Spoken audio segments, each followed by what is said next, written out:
Hello, beautiful people, and welcome. Hi, to the first/second impressions on Ineffa. In the first impressions video on Ineffa, I said that I would delay my judgment on her because the current Abyss is completely awful for so many types of teams, including Ineffa teams. And so I wanted to wait until Siege and Onslaught came out and we had content where Ineffa was actually good before I really gave my full thoughts on her. And honestly, right now, I would say Ineffa is not the sort of character that's all that necessary. I didn't end up getting Ineffa on my account, but when I did testing with Ineffa teams, I was getting clears with a similar-ish amount of investment on Ineffa teams as I was on the other teams. The big, caveat to all this thing, though, is that as of now, Ineffa is not a character that really has any carries that work all that well with her. She is a good unit for a few carries, right? Carries like Chaska, carries like Neuvillette, that have at least some form of incentive in their kit to bring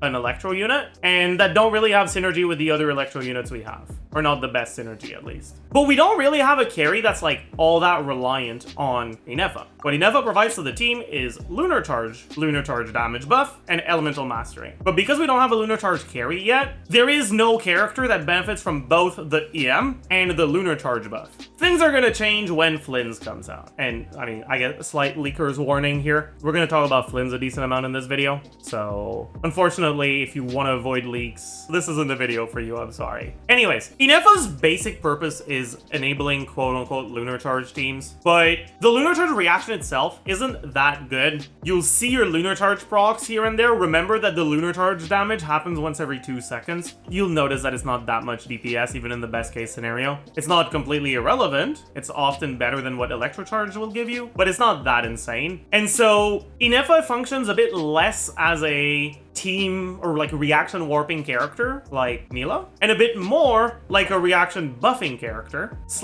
a reaction damage character like Escoffier. She actually has a slot in teams that's very similar to Escoffier. I would say that compared to Escoffier, Ineffa is a little bit worse, but in exchange, unlike Escoffier, she gets all of her value by herself. The biggest problem with Escoffier is that a decent portion of her power comes from her ability to enable Farina. While she is better than the alternatives if you don't have Farina, the gap isn't nearly as big. And so it's more the 2-unit core of Escoffier plus Farina that's very powerful for freeze teams over just Escoffier herself. Ineffa, on the other hand, doesn't really have any sort of synergy with any of the Hydro characters. When Flins comes out and we have actual Lunar Charge teams, the Lunar Charge teams are gonna be Flins, Ineffa, Sucrose, and then Hydroflex. And the Hydroflex slots are so bad that C6 Candace is a competitive option. The main reason is because those Lunar Charge teams don't really care about damage percent, right? Because most of the damage comes from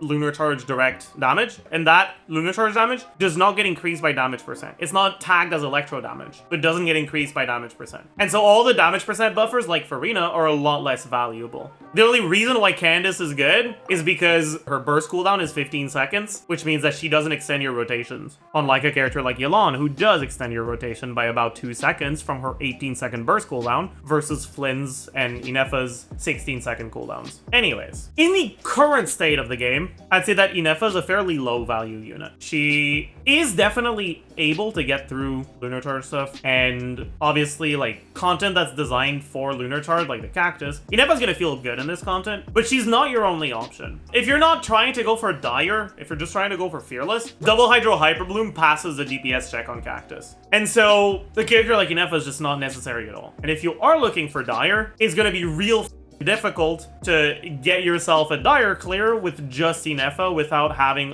also her Sig or insane investment on a Verissa. And even then, in those teams, it's not like Ineffa's that important. A Verissa will be able to do it with Eon-san instead of Ineffa without too much of a problem. C0, R0 Ineffa just doesn't really end up being the factor that tips the scales between being unable to clear a certain piece of content and being able to. Unless you're a fairly new account and you don't have the double Hydro Hyperloom stuff, you don't have a built Hydro Electro carry. Basically just owning her means that Cactus is gonna be clearable. But for accounts that already have like somewhat functional teams, she doesn't really do much. But that can change with Flins because, like I said, she kind of functions like Escoffier in Lunar Charge teams. The one biggest counter argument to that is that Flins has a fairly strong Constellation 1 as of the current beta patch, to the point where the best C1 Flins without Ineffa is probably going to perform slightly better than the best C0 team with Ineffa. And so, if you're not someone who wants to keep your characters at C0, and all you care about is getting yourself a good Flins teams, Ineffa isn't necessary.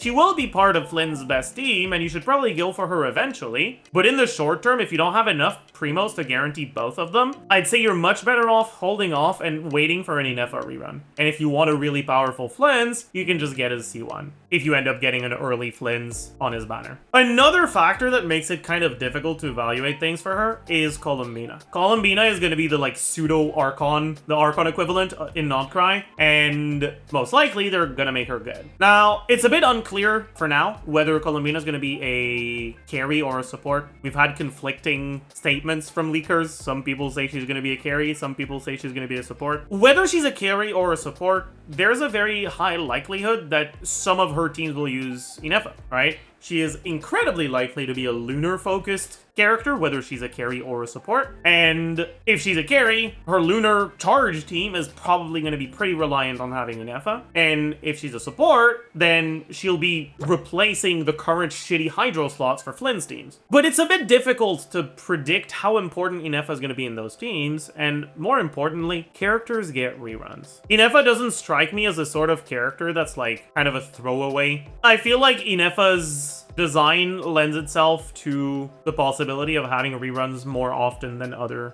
5-star supports. Like, I don't see her going like Shenhe did for like 3 years or some shit. And so, if you are currently considering, should I get Ineffa or not? There's two types of players. Players that want to get Ineffa for a character they currently have, and players that want to get Ineffa for a character they don't have yet. A character in Notcry. If it's for a character you currently have, Ineffa's a fine option. She's alright, but she's not all that necessary. I'd say that right now, the team where she feels the best is probably Arlecchino teams, just because it's nice to have a shield option for Vape Arlecchino teams that doesn't feel awful to use. And I guess the same can be said for like Nevilette and Chaska, I suppose, but those characters are a bit less reliant on shielding. You can also use her as an Omega Cope defensive option in Chevreur's team, right? She's not going to do any f***ing damage in those teams, but your Electro defensive utility options are not good right now, and so her having that possibility does make her somewhat viable. But unless you're looking for a defensive utility option in the teams for one of the characters that you like that works with her,